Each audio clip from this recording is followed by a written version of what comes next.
Bienvenidos a Tijuana en el Tiempo. Tu gusto musical solo se complace en complacencias. Más calidad de vida, más.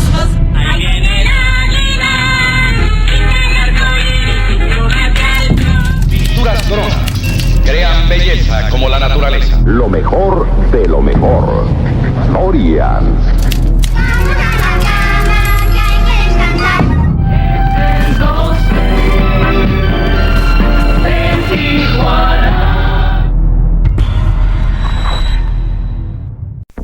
Uno de los casos más oscuros y misteriosos que han ocurrido a lo largo de la historia de Tijuana y Baja California es sin duda el desenlace fatal del militar y político Hermenegildo Cuenca Díaz. El general de división nació el 13 de abril de 1902 en Ciudad de México. Ahí terminó sus estudios básicos hasta recibirse como ingeniero mecánico electricista. Posteriormente, en enero de 1920, ingresó al colegio militar donde estudió en aplicación y terminó sus cursos en la Superior de Guerra. Muy joven, en mayo de 1920 le tocó acompañar a Venustiano Carranza hasta el trágico suceso de Puebla. Además, Cuenca participó en 60 hechos de armas, habiendo resultado herido en 2 ocasiones en la pierna izquierda. Fue oficial de enlace en el gobierno de Cárdenas y en el régimen del general Ávila Camacho fue jefe del Servicio de Inteligencia del Estado Mayor Presidencial.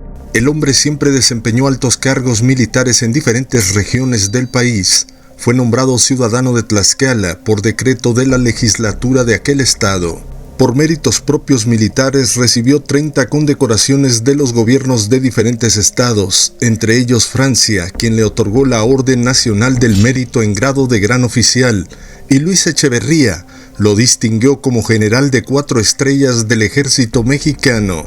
De 1958 al 1 de julio de 1964 fue comandante de la segunda zona militar en Tijuana, y del 64 a 1970 fue senador por Baja California.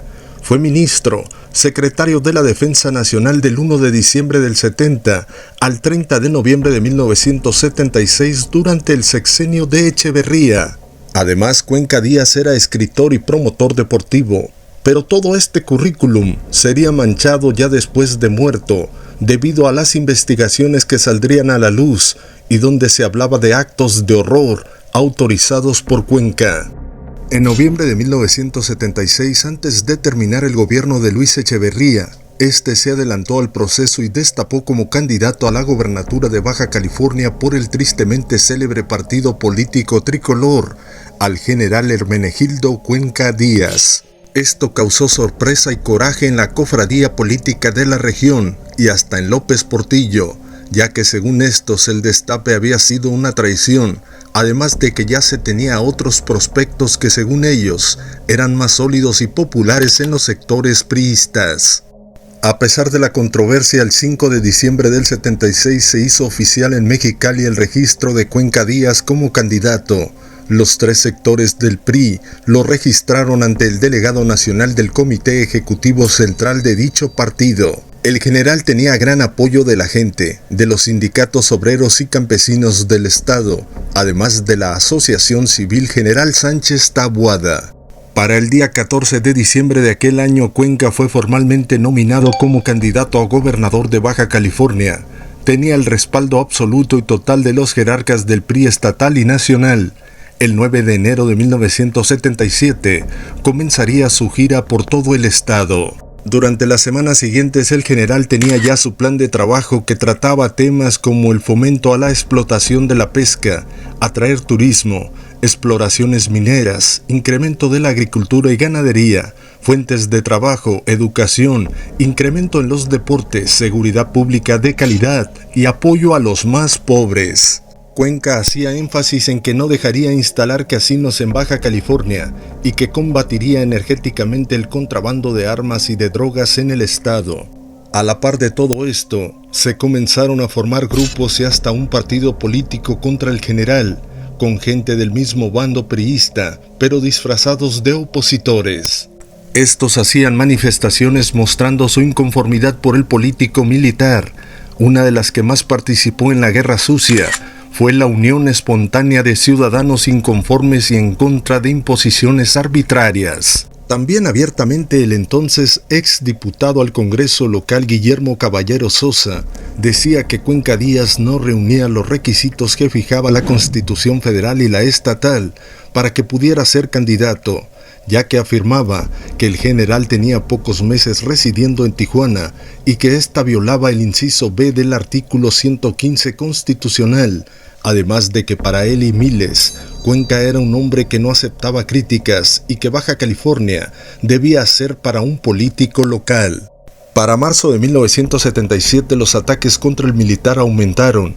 Él mismo declaraba que el fuego era amigo, pues por una parte lo calumniaban y al mismo tiempo hacían que estaban a favor de él. Al mismo tiempo y entre las sombras del poder, se realizaban cada semana de enero a mayo del 77 las llamadas Marchas de la Democracia, realizadas por el político Guilebaldo Silva Cota. Se sabía pero no se decía que las marchas eran promovidas en bajo perfil por Milton Castellanos, entonces gobernador de Baja California, y su candidato desplazado, Roberto de la Madrid, quien fungía como director general de la Lotería Nacional. A su vez había otros personajes operando desde las campañas y desde los medios de comunicación para desestabilizar y tumbar al candidato Cuenca Díaz. Aunque varios sabían quiénes eran los orquestadores de aquel complot, nunca se les veía juntos. Las reuniones entre ellos eran secretas y esporádicas. No hubo manera de comprobarles o pruebas contundentes de sus funestos actos. Todo esto fue confirmado más de 30 años después en una investigación y entrevista que hizo el periodista local Javier Hernández al político retirado Francisco Palau. El encuentro casual se dio en el Sanborns de la Avenida Revolución. Palau le confió a Hernández un testimonio asombroso y a la vez intrigante de lo que ocurrió aquellos primeros meses de 1977. En la confesión le dijo que López Portillo estaba muy enojado porque Echeverría había destapado a Cuenca como candidato, pero que más molesto estaba de la Madrid. Entonces siguió la plática donde dijo que se unieron los allegados a este último, entre los que había periodistas, para organizar una estrategia para tumbarle la candidatura al general. Estos filtraron gente a la campaña de Hermenegildo, reportaban todo y causaban desestabilización mediante notas periodísticas y marchas. También agregó que tenían el apoyo de masones de la época, de la organización Caballeros de Colón, del Partido del PAN y el respaldo de López Portillo. Esta entrevista pueden leerla completa en línea en el portal Tinta Libre de Javier Hernández. Regresando a la secuencia de hechos de los últimos meses del general Cuenca Díaz con vida, el partido político PRT también se pronunciaba en contra del militar, por ser según el partido un peligro para el Estado. Esto lo repetía siempre el dirigente Jorge Peña, quien también declaró públicamente que Cuenca había sido el encargado de reprimir a los trabajadores en el gobierno de Echeverría y de la masacre contra la guerrilla campesina de Guerrero, y agregó que este no merecía ningún cargo público. Además lo mencionaba con el mote de El Napo y lo acusaba de haber participado en los sobornos de Lockheed en forma impune. Como algo insólito, el ejército al mando ya de López Portillo también se le fue en contra y lo criticó, pues según la milicia, Cuenca Díaz era un quebrantador de los derechos humanos. Aparte, en varios mítines la gente le arrojó tomatazos y el gobierno en turno envió a su personal a realizar auditorías contra los partidarios del general. El militar y político había resistido la embestida, la maquinaria de sus opositores durante 4 meses y medio, hasta que por azares del destino llegaría a su final en esta tierra. Era el 17 de mayo de 1977. El general, como todos los días, se despertó temprano y se preparó para seguir con su pesada y estresante campaña. Siguiendo la versión oficial de los hechos, Cuenca Díaz y su séquito llegaron a desayunar a un lugar organizado y ofrecido por la Asociación Mexicana de Ingenieros.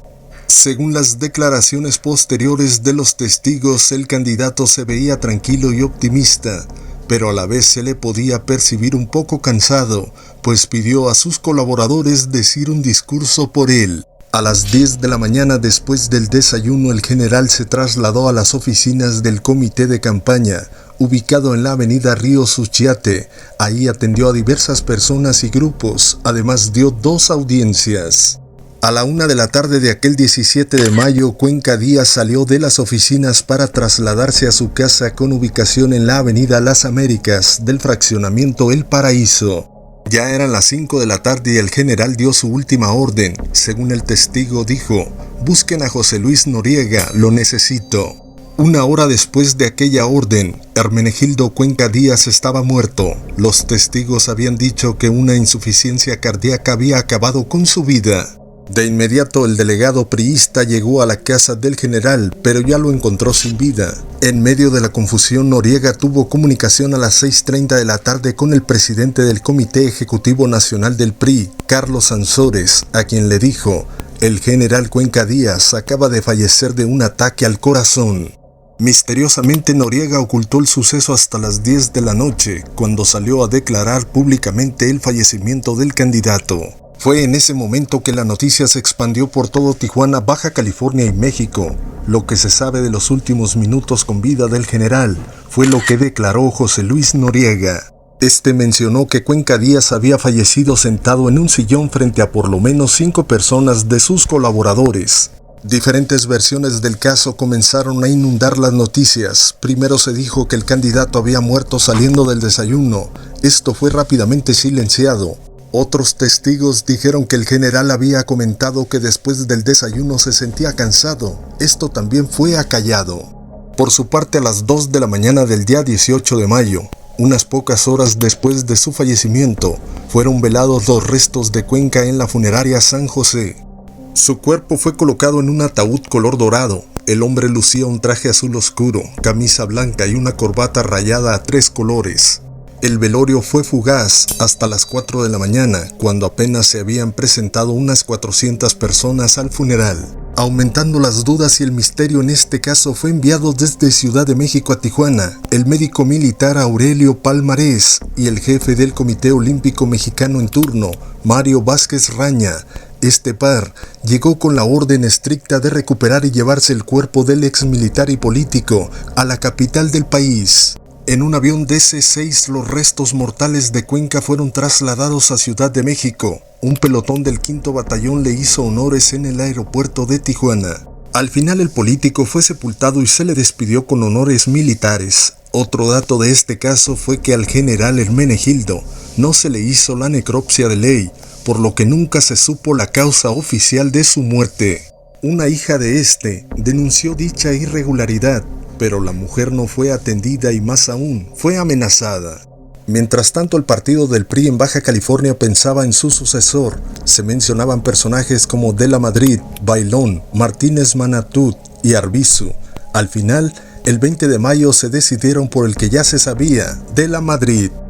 Curiosamente, al morir Cuenca Díaz se deshizo toda la estructura política, social y económica creada para combatir la candidatura de este. Todo fue a favor de la Madrid. Años después, el escritor Fabricio Mejía declaró y escribió en su libro Un hombre de confianza, los últimos momentos con vida del general Cuenca. Narró que llegaron al desayuno. Hermenegildo, serio, palmeó y saludó a varios de los asistentes. Le sirvieron un plato con cabrito, chiles toreados y frijoles refritos. Se acercó al plato y respiró la comida. Alegre dijo: «¡Qué bien huele esto!». Empezó a comer y de repente ante todos se desplomó sobre la mesa. El hombre había sido envenenado. De ahí, según Mejía, se armaría un plan para establecer que el militar había muerto por un ataque al corazón debido a su edad, cansancio y estrés por la pesada campaña política. Hace pocos años salió a la luz una investigación realizada por la propia Sedena, donde Cuenca Díaz había autorizado operaciones de Estado para asesinar a decenas de disidentes políticos y luego los arrojaba al Océano Pacífico. A esto se le conocía como los vuelos de la muerte. Hay constancia documental del modus operandi de la ejecución que salía desde la base aérea militar número 7, con sede en Pie de la Cuesta, Guerrero. El primer infame vuelo fue el 6 de septiembre de 1974 y en 1981 el último. Así fue como terminaba uno de los casos más oscuros y misteriosos de la política en la región.